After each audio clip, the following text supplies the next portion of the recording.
Hey guys, welcome back. So getting back into the Immortal Hulk, to where at this point we're getting a bit more information about this new shift in the Hulk's abilities. And with the way it's happening, it's almost like he's having fewer and fewer weaknesses, which is pretty crazy. But if you're not sure exactly what that means, don't worry, I got you. And for anyone who's new to the channel, be sure to subscribe to catch the spills every week. And don't forget to hit that bell up top so we can squat up in the comments for the first hour.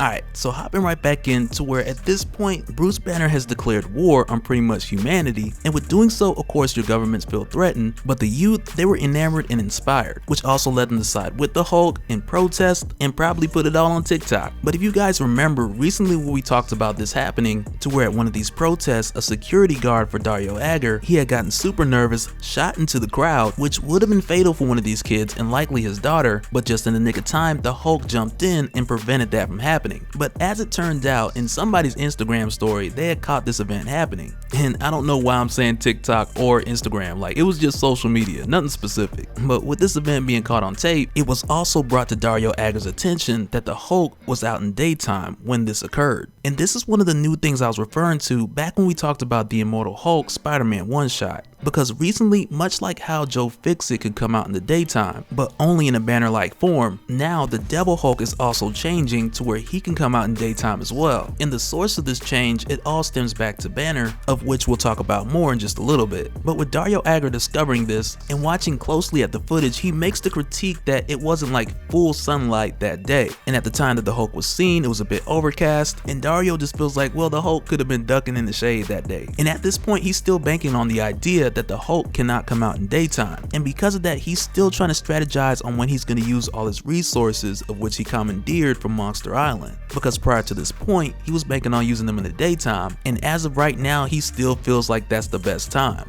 But also at this point in time, over at Shadow Base Site G, which is the shadow base which Bruce Banner had taken over, which at this point in time is pretty much his base of operations, and when we go here we see that Doc Samson has pretty much figured it out, and with doing so he's really just talking Betty's ear off, because he's realized like the whole thing with Joe Fixit being able to walk in the sunlight, and also the Devil Hulk being able to go in the sunlight as well, and even though their access is limited, Doc Samson has figured out that this all points back to Banner. And the reasoning behind it is because before, when the Devil Hulk couldn't come out but at night, it was almost like a reflection of Banner's shame for the Devil Hulk, and also a very similar instance for Joe Fixit. But for Banner, like the closer he is with either of the Hulks, the greater their access becomes in the daytime. But even with realizing this, it still leaves Doc Samson with the question of who is being more like who. Like, is Banner becoming more like the Devil Hulk and becoming more ruthless and filled with rage, or is it the other way around to where the Devil Hulk is becoming more like Banner? And that's the part that Doc Samson can't quite just put his finger on just yet. But while Doc is having this conversation with Betty, Bruce just kind of strolls up and she immediately changes into her Hulk form. And one of the things I've noticed with this is like Betty, she's very crass with Bruce, at least in her Red Harpy form, but anytime she's around the Devil Hulk, it's the opposite. Like she's more endearing and more caring with the Devil Hulk, which is a whole different situation going on there.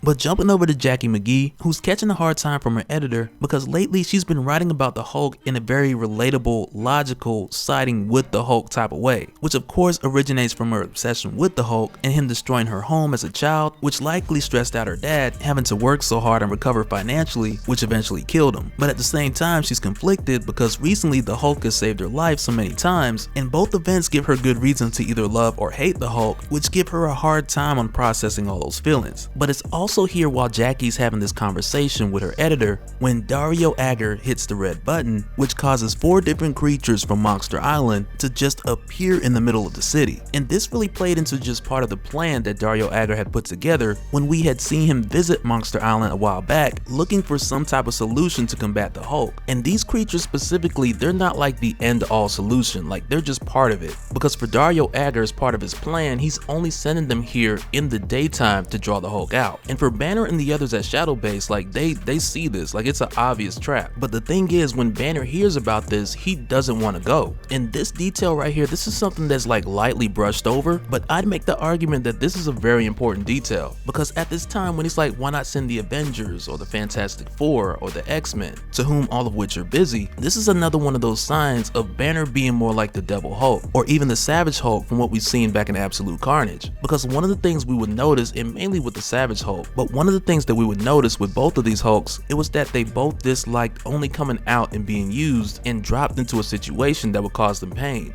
And even though Banner agrees to transform and go because he's the only one who could really do anything, like this does give us one of those brief moments, in addition to his declaration of war, of Banner and the Hulk harmonizing even closer. But even just before the Hulk is teleported out there from Shadow Base, we see a bit of what I was talking about with Harpy being concerned with the Hulk, because before he goes, she asks if he's alright, and really more so pertaining to him going out in daytime. And the way he describes it, it's like it's not all the way right, like he said it itches at times, but even with doing this, it shows us like that progression of how it's not perfect between him and Banner, but yet it's dangerously close. But after he makes his jump to downtown Arizona, through the doorway which he was dropped through from Shadow Base Site G, but with doing this, it's like he drops right into the mouth of one of the creatures. And it's kind of messed up, man, because like, and most people, they think like, well, okay, he's a Hulk, he's okay, because that's not gonna kill him, and even if it did kill him, he'll come right back. And these things are true, like we don't know how quick he'll come back, but we know he would. But at the same time, it's like, you gotta feel this guy's pain, because the whole time he's in there, he's fighting these different bugs, and he's also fighting being digested in the process. But at the same time, it's like the only thing people care about is like, Hulk, did you smash it?